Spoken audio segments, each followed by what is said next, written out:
कहानी की शुरुआत में हमें पॉल नाम के एक फिशरमैन को दिखाया जाता है जो पैसे ना होने के कारण शहर से दूर और समंदर के पास एक छोटे से घर में अपनी पत्नी के साथ रहता है।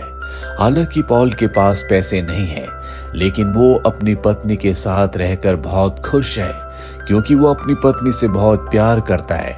पॉल हर रोज समंदर में मछली पकड़ने के लिए जाता है, इसी से उसकी गुजर बसर होती है।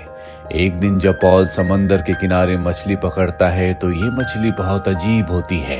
वो मछली इंसानों की तरह बात कर सकती है। वो पॉल से कहती है कि मुझे समंदर में वापस छोड़ दो, मुझे मत मारना। इसके बदले जो तुम कहोगे मैं तुम्हारी हर एक विश को पूरा कर सकती हूँ। पॉल को उस पर दया आ जाती है और वो उस मछली को वापस समंदर में छोड़कर अपने घर वापस आ जाता है, जहां पर वो अपनी पत्नी को ये सारी बातें बताता है। उसकी पत्नी के दिल में लालच आ जाता है। वो कहती है कि तुम्हें उससे कुछ मांगना चाहिए था। पॉल कहता है कि मेरे पास सब कुछ है, मैं मेहनत से अपने लिए और तुम्हारे लिए 2 वक्त की रोटी का इंतजाम कर सकता हूँ। उसकी पत्नी कहती है कि कल को हमारे बच्चे होंगे, हमारे घर को देखो, हम उन्हें अच्छी जिंदगी नहीं दे सकते, इसीलिए तुम्हें जाकर उस मछली से मांगना होगा। हालांकि पॉल ऐसा नहीं करना चाहता, लेकिन अपनी पत्नी के कहने पर वो समंदर के किनारे जाता है और हिचकिचाते हुए मछली को आवाज देता है। अगले पल मछली उसके सामने आ जाती है। वो पॉल से पूछती है कि तुमने मुझे क्यों बुलाया। पॉल कहता है कि मेरी पत्नी चाहती है कि हमारा घर बड़ा हो जाए, जहां पर खाने पीने की हर एक चीज हो। मछली कहती है ठीक है, ऐसे ही होगा। और जब पॉल अपने घर वापस लौटता है तो सच में उसका घर पहले से बड़ा हो चुका है, जहां पर खाने पीने की हर एक चीज है। पॉल की पत्नी इससे बहुत खुश है। हालांकि पॉल के घर में अब खाने पीने की कोई कमी नहीं है, लेकिन फिर भी वो अपने काम को नहीं छोड़ता। वो समंदर के किनारे मछलियां पकड़ने के लिए जाता है और जो भी मछलियां वो पकड़ता है वो अपने एक दूसरे गरीब दोस्त को दे देता है, क्योंकि उसके 5 बच्चे होते हैं। दरअसल पॉल बहुत ही दयावान है। उसके दिल में किसी तरह का कोई लालच नहीं है, और उसकी पत्नी के दिल में लालच पहले से भी ज्यादा बढ़ चुका है। पॉल जब घर वापस आता है तो उसकी पत्नी कहती है कि मैं चाहती हूँ कि तुम एक बार फिर से उसी मछली के पास जाओ और उससे इससे भी बड़ा घर मांगो, जहां पर नौकर चाकर हो। पॉल उसे समझाने की कोशिश करता है, पहले हमारे पास कुछ भी नहीं था, पर अब सब कुछ है, हमें इससे ज्यादा लालच नहीं करना चाहिए। पर उसकी पत्नी उसे मजबूर कर देती है, जिस वजह से पॉल को ना चाहते हुए भी एक बार फिर से मछली के पास जाना पड़ता है। वो मछली को आवाज लगाता है। मछली समंदर से बाहर आती है और पूछती है कि तुमने मुझे आवाज क्यों लगाई। पॉल कहता है कि मेरी पत्नी चाहती है कि हमारा घर पहले से और भी ज्यादा बड़ा हो जाए, जहां पर नौकर चाकर हो, सोना चांदी हो।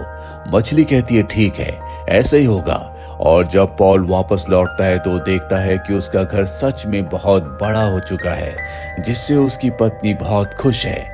उसके घर में किसी चीज की कोई कमी नहीं है, पर पॉल अब भी मछलियां पकड़ता है क्योंकि जिंदगी भर उसने यही काम किया है। जो भी वो मछलियां पकड़ता है वो अपने दूसरे गरीब दोस्त को दे देता है। एक दिन पॉल की पत्नी कहती है कि मैंने आज शहर से बहुत अमीर कपल को अपने घर पर खाने पर इनवाइट किया है। मैं चाहती हूँ कि अमीर लोगों से हमारी दोस्ती हो। पॉल जब शाम को घर वापस आता है तो वो देखता है कि उसकी पत्नी उसके सर्वेंट से अमीर लोगों के तौर तरीकों को सीख रही है। वो पॉल से कहती है कि जल्दी से तुम अपने कपड़े बदलो और तुम भी इन तौर तरीकों को सीख लो। पॉल कहता है कि जो हमारे जीवन जीने की शैली है उसमें मुझे कोई कमी नहीं दिखती, इसीलिए मैं इन तौर तरीकों में विश्वास नहीं रखता। इससे पहले कि पॉल अपने कपड़े बदलता, वहां पर वो अमीर कपल आ जाता है। उनके सामने पॉल की पत्नी अमीर लोगों की तरह बिहेव करती है। वो अमीर आदमी पॉल की पत्नी का हाथ चूमता है क्योंकि अमीर लोग इसी तरह से बिहेव करते हैं, पर पॉल ऐसा नहीं करता। वो उसकी पत्नी से सिर्फ हाथ मिलाता है और उस अमीर आदमी के कंधे पर हाथ मार के कहता है कि क्या हाल है। पॉल की पत्नी को बहुत एम्बैरेसमेंट होती है। अब ये सब के सब डिनर टेबल में बैठ जाते हैं, जहां पर वो अमीर आदमी बोलता है कि तुम क्या काम करते हो। पॉल उसे सच बताने वाला होता है कि वो फिशरमैन है, पर इससे पहले कि वो बोल पाता पॉल की पत्नी कहती है कि समंदर के रास्ते हम व्यापार करते हैं। पर वो अमीर कपल समझ जाता है कि वो झूठ बोल रही है, इसीलिए उस अमीर आदमी की पत्नी कहती है कि तुम्हारे कपड़ों से और तुम्हारे पति के तौर तरीकों से साफ साफ पता चलता है कि तुम मछुआरे हो और सिर्फ अमीर होने का ढोंग कर रहे हो। ये सुनकर पॉल की पत्नी को बहुत गुस्सा आता है। वो उन दोनों को वहां से जाने के लिए कहती है और अब उनके जाने के बाद वो पॉल से कहती है कि उनको पता चल गया था कि हम मछुआरे हैं। पॉल कहता है कि इसमें गलत क्या है, यही हमारी असलियत है। पॉल रात को आराम से सो जाता है पर उसकी पत्नी को पूरी रात नींद नहीं आती। इसीलिए पॉल के उठने के बाद पॉल की पत्नी कहती है कि आज एक बार फिर से तुम उस मछली को बुलाना और उससे कहना कि मुझे यहाँ की महारानी बना दे। दूर दूर तक इनके घर के आसपास कोई नहीं रहता।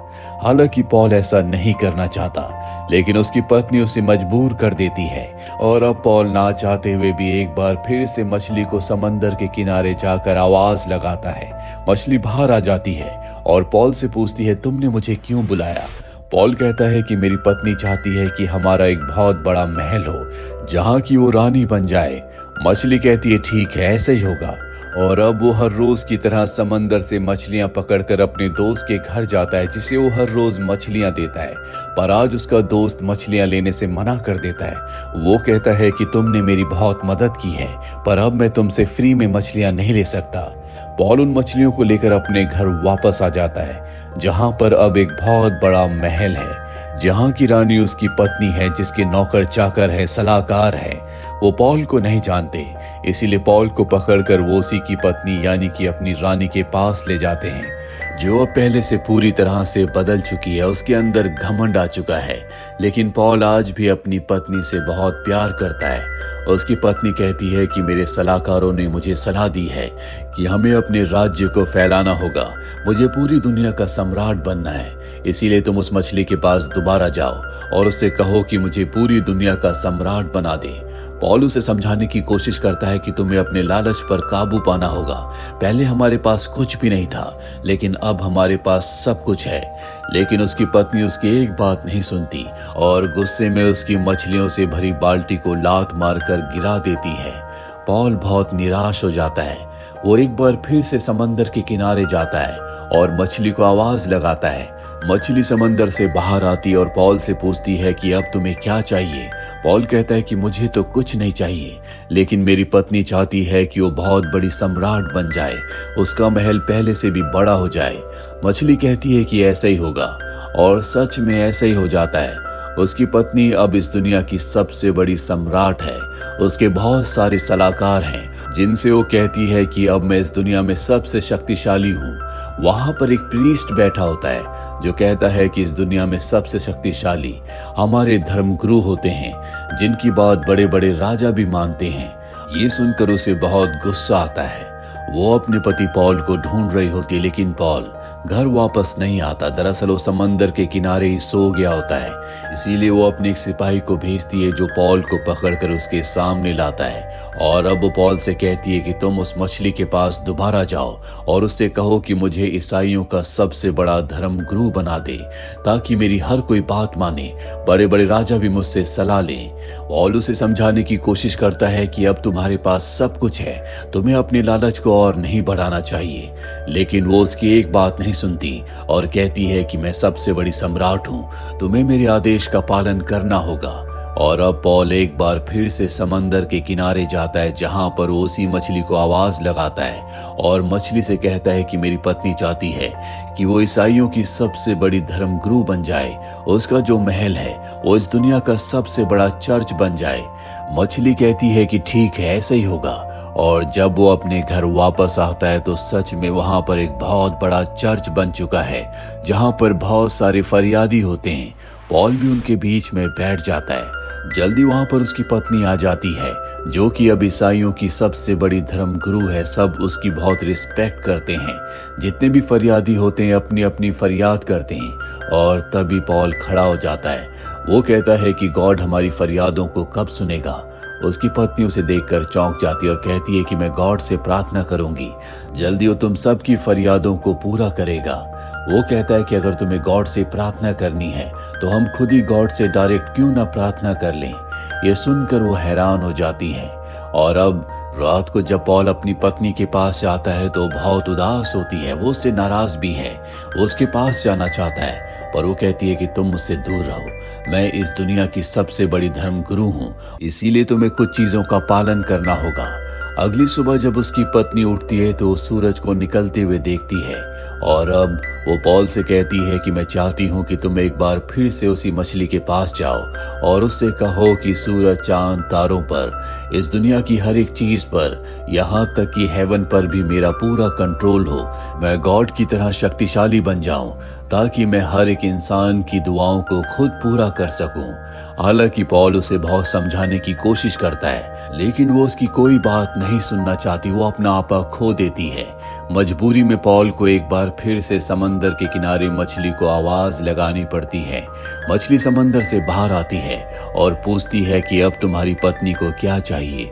वो कहता है कि वो गॉड के समान बनना चाहती है ताकि वो इस पूरी दुनिया को कंट्रोल कर सके। मछली कहती है कि ये असंभव है। तुम्हारी पत्नी ने लालच की हर एक सीमा को पार कर दिया है, इसीलिए अब तुम उसी स्थिति में चले जाओगे जिस स्थिति में तुम पहले थे। और इतना कहकर वो समंदर में वापस चली जाती है। पॉल जब अपने घर वापस आता है तो उसका घर पहले की तरह छोटा हो चुका है, जहां पर उसकी पत्नी उसका इंतजार कर रही होती है। दरअसल उसे अपनी गलती का एहसास हो चुका है। वो पॉल से माफी मांगती है। पॉल अपनी इस जिंदगी से बहुत खुश था और अब एक बार फिर से उसकी जिंदगी में खुशियां लौट चुकी हैं। उसकी पत्नी और वो एक बार फिर से पहले की तरह जिंदगी की गुजर बसर करना शुरू कर देते हैं, जहां पर इनके पास पैसे तो नहीं है, लेकिन इन दोनों के पास एक दूसरे के लिए बहुत प्यार है और प्यार ही खुशियां हैं। इस कहानी से हमें सीख मिलती है कि जिंदगी में आपके पास जितना भी हो, हमें उसी में सब्र करना चाहिए, उसी में खुशियां ढूंढनी चाहिए, क्योंकि इंसान को जितना भी मिल जाए उसका लालच कभी पूरा नहीं होता। वो और ज्यादा की डिमांड करता है और ऐसा करने से उसकी जिंदगी से खुशियां हमेशा के लिए कोसों दूर चली जाती है। तो ये थी एक प्यारी सी लोक कथा जिसने कई लोगों की जिंदगी को बदला है। उम्मीद करते हैं कि ये कहानी आपको पसंद आई होगी।